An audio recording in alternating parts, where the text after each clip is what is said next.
religions have cast one of the greatest illusions over humanity. Most of them speak of God as an external figure, an all-powerful leader seated on a throne, watching, judging, and punishing the disobedient from above. Society is conditioned to look upward instead of inward, which is the very source of its misery. People are taught to fear, kneel, and ultimately lose their sense of self in the process. The secret of the monad is that you were never meant to worship God. Wake up. It's you. You are God.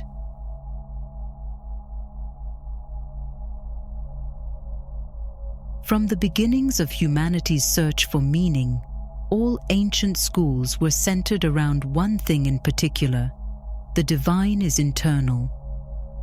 The Egyptians spoke of Ka. Each mortal being had the part of the soul capable of escaping the physical realms.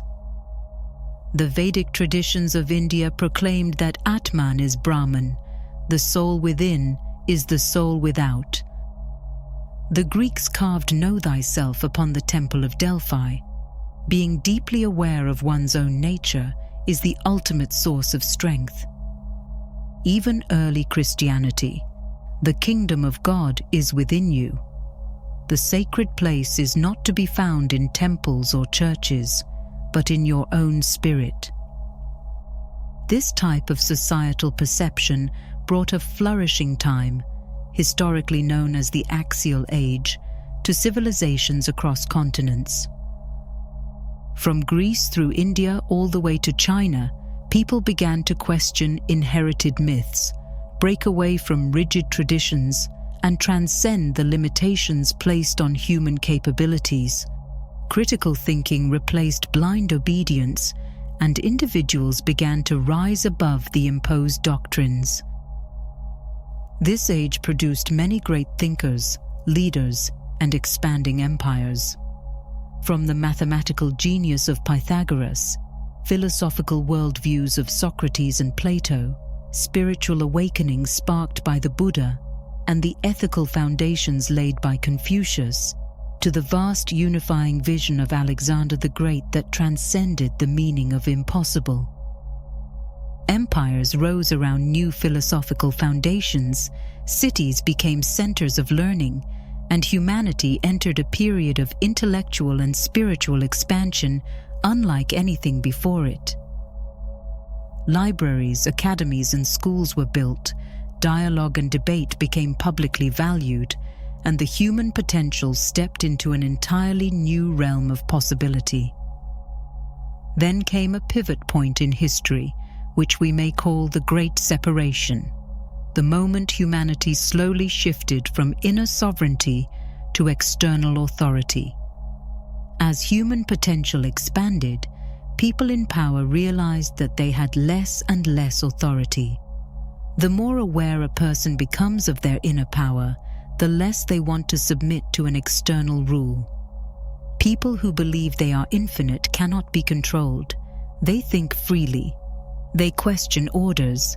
They resist limitations.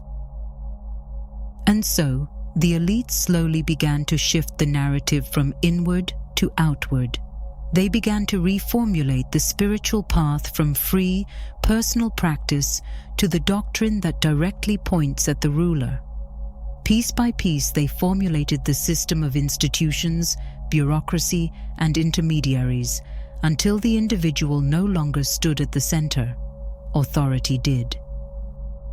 The change didn't happen overnight, but ultimately, the idea of God was pushed from the soul to the throne, and fear became the base of religion. Let's take the myth that laid a foundation for much of modern Christian thought. Two of the first humans lived in a paradise created by God. Everything is provided, everything is peaceful, so long as they follow one rule: do not eat from the tree of knowledge of good and evil. Then a serpent appears and presents an alternative, the possibility of being just like God with the ability to know both good and evil if they only eat the apple. They choose freedom and are automatically expelled from paradise for it. The message is simple. Those who obey authority thrive, while those who question it suffer the consequences.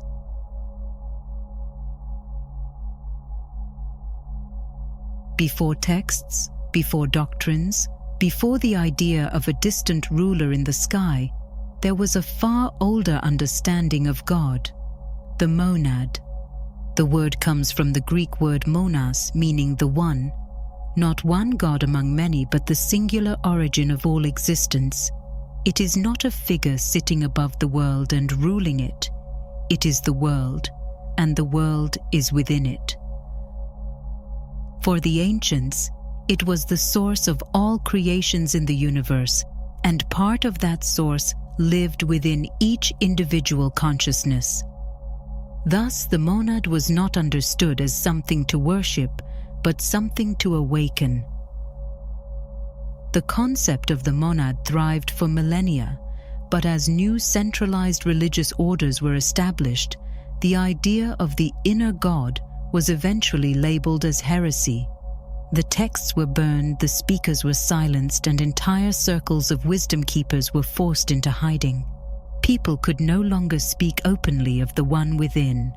And so, the teachings moved into quiet lineages and secretive organizations. These groups worked across the centuries, from ancient mystery schools to Renaissance Hermetic societies, all the way to late Rosicrucian and Freemason thinkers. Their goal was not to oppose the religion, but to protect its inner truth while the world worshipped an external one. This is where the word esoteric comes from. From Greek esoterikos, it literally means inner. This is how these groups operated, not in open confrontation with the dominant religious structure, but inside their own secretive circles, passing down the knowledge in a way that cannot be burned. They created an entire language consisting of symbols, architecture, and manuscripts. They looked at religion through an entirely different lens than the public does. To them, every story had two layers: a literal tale for the masses and an esoteric interpretation for the initiate. For example, in the purely esoteric understanding, the serpent in Eden is the symbol of the monad, the spark of awakened consciousness entering the human mind. To them, the stories of resurrections, healings, and walking on water were not simply tales of supernatural intervention, but metaphors for the limitless capabilities of the human mind. Its ability to transcend physical limitations such as identity, time, and space, to rise above its confines from within. The question was never whether such a power exists, but how one awakens it.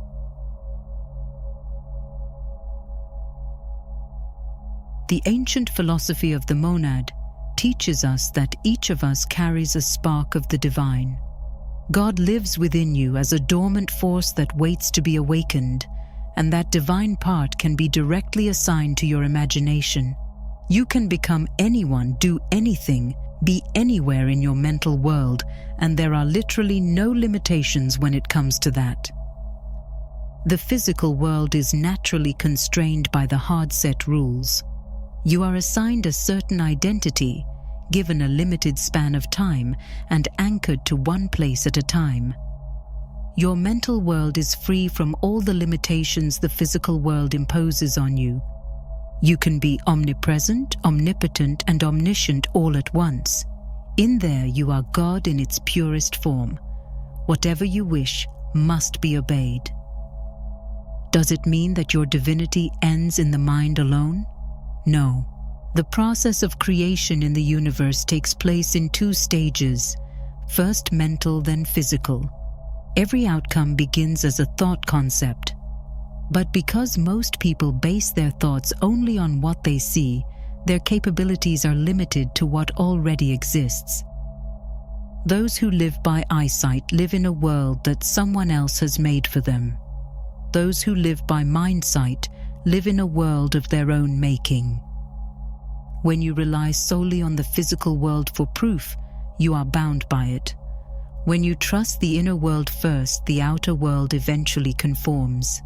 Train your mind until there is no part of you left that doubts what you have already created within. Take your mental game to the point where your inner reality feels more real than the outer one.